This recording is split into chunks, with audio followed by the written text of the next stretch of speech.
Kung sa iba, sala to, dining area, or anuman. Pero ito, para sa mga aso.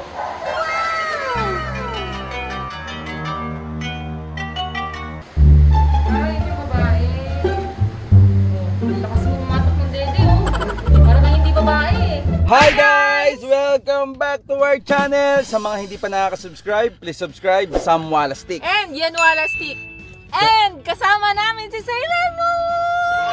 Saan tayo, Han? Andito tayo ngayon sa Bikutan, Paranaque. Yes. Dahil may pupuntahan tayong isang kennel. Ang pangalan nito ay, kung hindi ako nagkakamali, Jubilum Kennel. Let's go! Ako po, Sir Boy!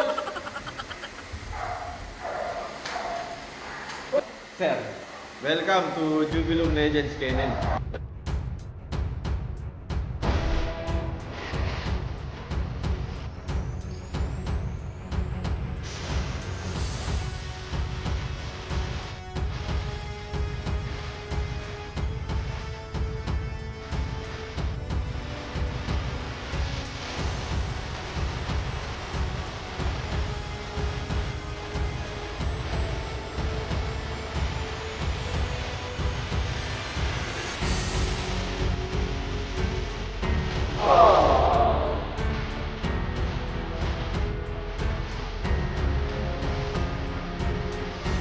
Tara, ilibot ko kayo sa Jubilum Legends Kennel. Ito po yung mga huli natin. Diba? Sir, ilan ang aso nyo dito? Ang dami kasi. Kapag siguro mga nasa 30. Ang American Bully natin dito ay nasa 14. Tapos may ibang breed din tayo. Meron tayong Corgi, meron tayong Bichon Frise, meron din tayong Samoyed.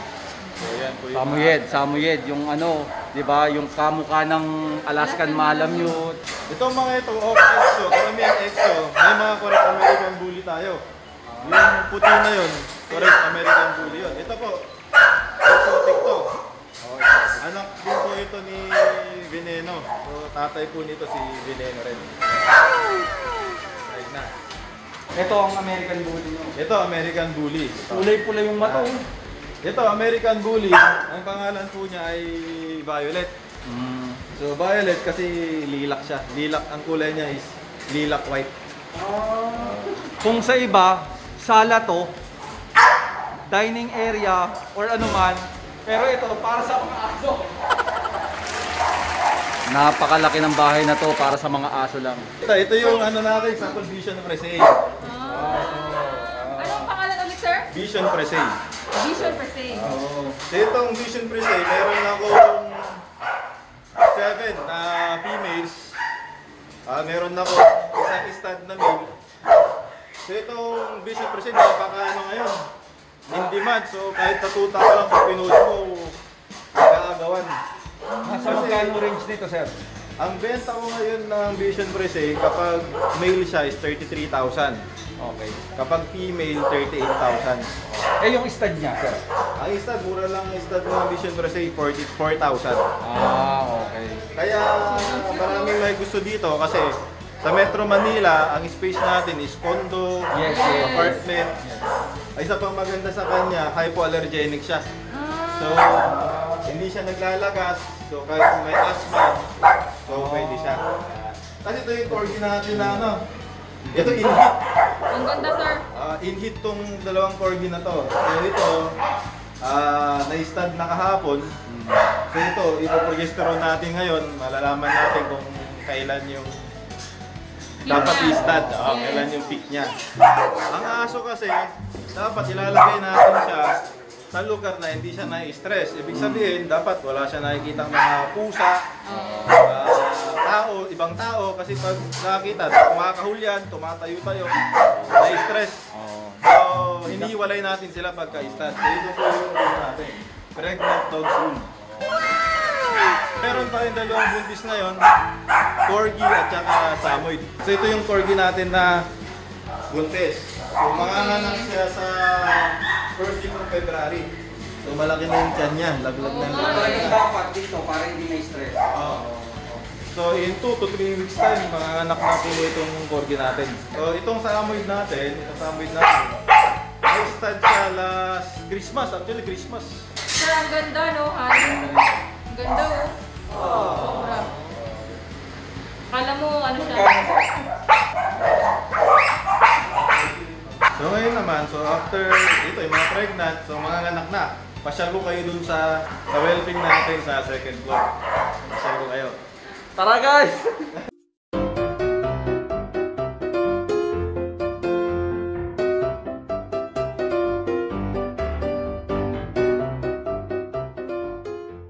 Guys, so okay na siya kasi Oo, 1 month na, so nilabas na natin. 1 month old na. Mag-release niya sa September. Grabe, sobrang cute, no? Grabe. Mabilis yan. Sir, sa mga gustong bumili, paano ba nila kayo makukontak? Mga gustong Mag-inquire. mag-inquire sa Vision Pro Safe, although itong mga tuta na ito is taken na sila. Naghihintay na lang ng pwede na silang i-release. Meron kaming page, Jubilum Legends Kennel. So, search nyo lang po sa Facebook. Makikita nyo na po yung page namin doon. Dito naman tayo sa whelping room. Tara, may whelping guys. Grabe, ang laki. Mansion guys, mansion. Mansion para sa mga aso. Ito na po yung whelping room natin. Sir, wait lang. Di ba ito yung whelping room? Itong isa, Ito yung mga kwarto ng mga kasama natin. mga nag-aalaga. Dito sila kasi kapag yung aso kasi, pag nanganak niyan, mga tuta, dapat every 2 hours yan, pinapadeding mo yan sa nanay. Kaya katabi ng kwarto nila, kasi para every 2 hours, mas madali silang pagkagising nila, pagpadedehin na kaya. Tama. Ang ganda ng ganun. Tara Let's sir. go. So ito po. Ito po yung bagong panganak natin, si Fujiko. Ayan, si Fujiko. Fujiko. So, ibig sabihin, sir, si ano din ang nagano nito? Si Lil, ano din? Ano to? Nung si Fujiko ay nag-hit, wala pa si Liliswag nun.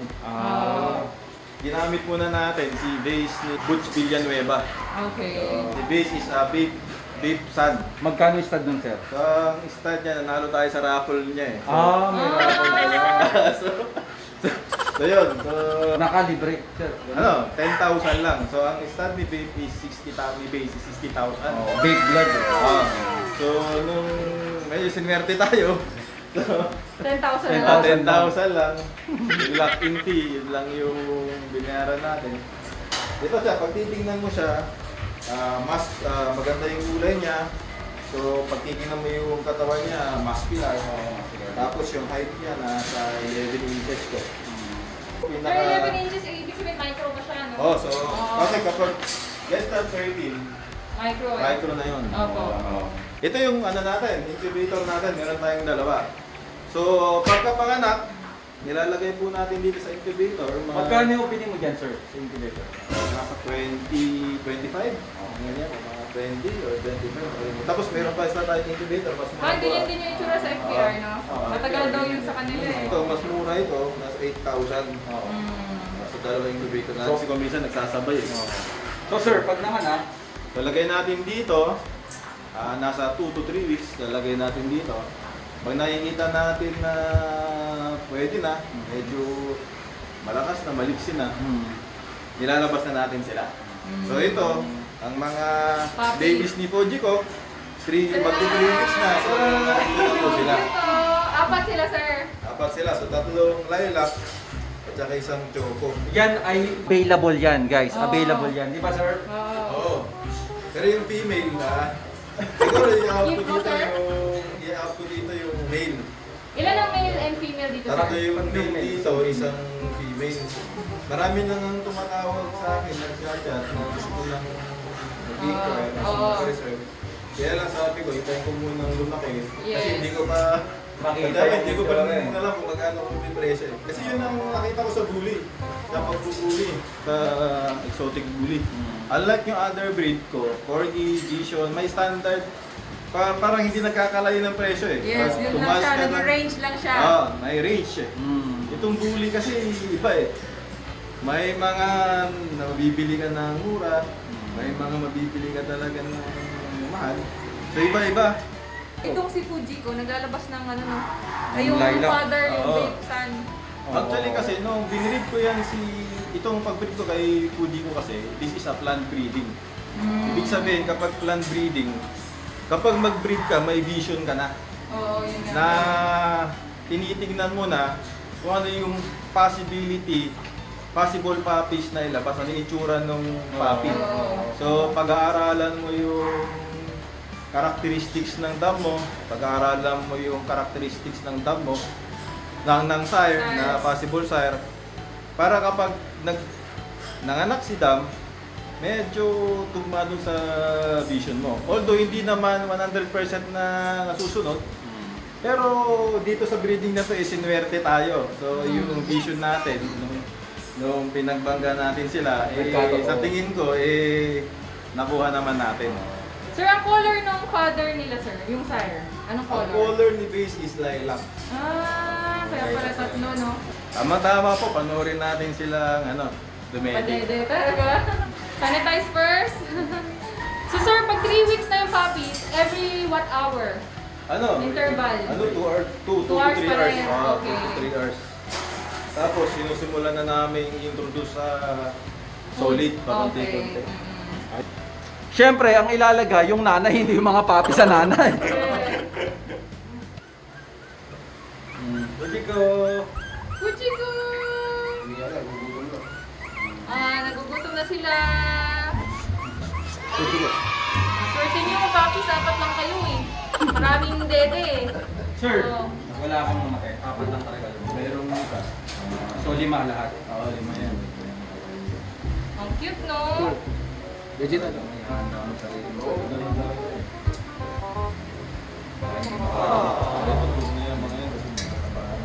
Nakamulat. Nakamulat na nga sila, no? Sabihin na sila. Kasi hindi nakadaga na. Hindi maliit, hindi na maliit. Oo nga. Nakadaga na. Pinakamunto yun. Ako. Paano pag marami dun sa kabila? Oo, dalawa yan. Ganun, no? Pag nagpa-daddy ka na pala. Oo, pag ganun sila. Hello, Fujiko. Bantay sarado dapat. Oo. Sir.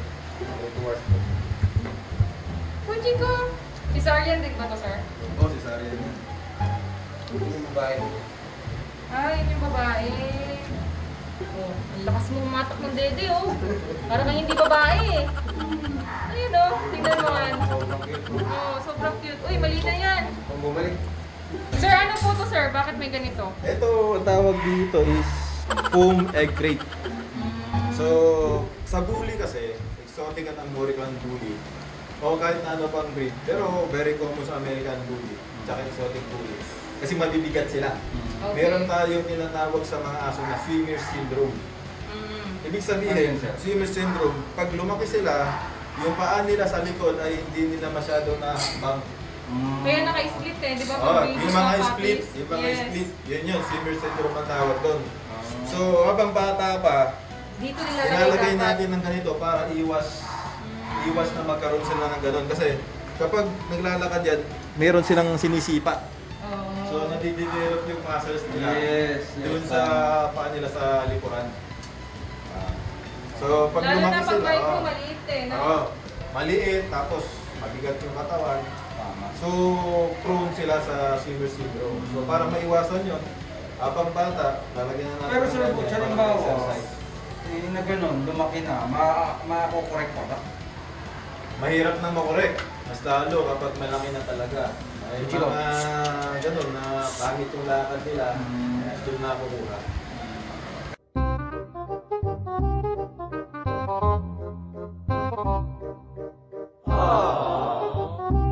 Makita ko yung mga puppies is nandito, kapag nakakalakad na sila, so ayaw natin silang ilabas Yes. sa labas ng bahay kasi yung immune system nila mababa pa. So pag meron tayong ginawang playground na mga puppies dito sa terrace. So ano kayo? Aso may terrace ha. Kaya no, imagine nyo kung gaano kalaki. Buong second floor. Ayan. For the dogs only. Equip ko ng CCTV guys lahat. Ayan o. Harap. Oh, equip. Taas baba. Ito guys, oh. Pag may mga puppies tayo, marunong nang maglakad, so lalagay natin sila dito. Tuwing umaga para yung may morning sun. Oo, tama. Yan, tapos ikot-ikot sila dyan, laro-laro sila dyan. So Laki, na-exercise sila, hindi na natin sila kailangang ilabas. Ilabas, So iwas correct. na makakuha ng sakit. So at least dito, safe naman kasi wala namang pumupunta ditong iba, di ba sir? Wala. Kapag ikaw nag-aalaga, hindi ka may stress dito guys. Correct, no? Napakalaking bahay nito. Laki. Sir, ito bang bahay mo na to? 4 years na rin to? Or... Bago pa lang tayo dito. Mga more than a year. Dati kasi yung mga aso ko nandun sa bahay ko eh. Medyo dumami na. Kailangan na ng sariling location. So, sino to sa Arto Bullis na to? Ito, Arto Bullis. Ito. Ito. Si ano to, wala yan. Ano yan, ginawa yan. Ang nag-design dyan, si... Benjo. Naririnig nyo, ito si Benjo Mendoza. So ito, ano yan? Ah, So- hindi yung aso yan. Hindi... Siguro sa imagination ni Benjo Mendoza. So, Yan yung nakalagay. fruit of imagination as an artist. Kasi parang si Lil Swag, eh, no? Pag trinong nga, Nung magkakamukha ginawa na. ito, kasi hindi pa ako member ng R2. Okay guys, first floor tayo. Yan, so, merienda. Parang house tour pero hindi house tour ha. Dog tour. Ha? Parang ano to, dog house tour. Kasi ito sige, nagagandahan dito eh. Ano bang ano nito? Peds. Ito si, ano to, Dirty Harry. So, i-stud din natin siya. Dirty Harry is a male. So, nasa age niya 16 or 17 months. Oo. So, So, ang pets niya ay meron siyang blood ni Louis V, Eminent Boss. Ang tatay nito is the famous Hugo Boss. Tapos ang nanay niya ay anak ni Champion Pretty Boy. Ang cute mo naman! Kaya yung Eddie Pets ko siya. so ito ang future pagkatapos Blue ni Lil try to, Swag. di ba sir? So mas nauna kay Liliswag po siya. Ah, Eh magka-roommate kasi sila eh. Ayan o, kaya... magbublong pa yan. Ang lalim nito oh. Ganun pa yan oh. Hello! Hello! Hi! Ang cute no? Aba ito si Harry. Tsaka muscular. Jackson.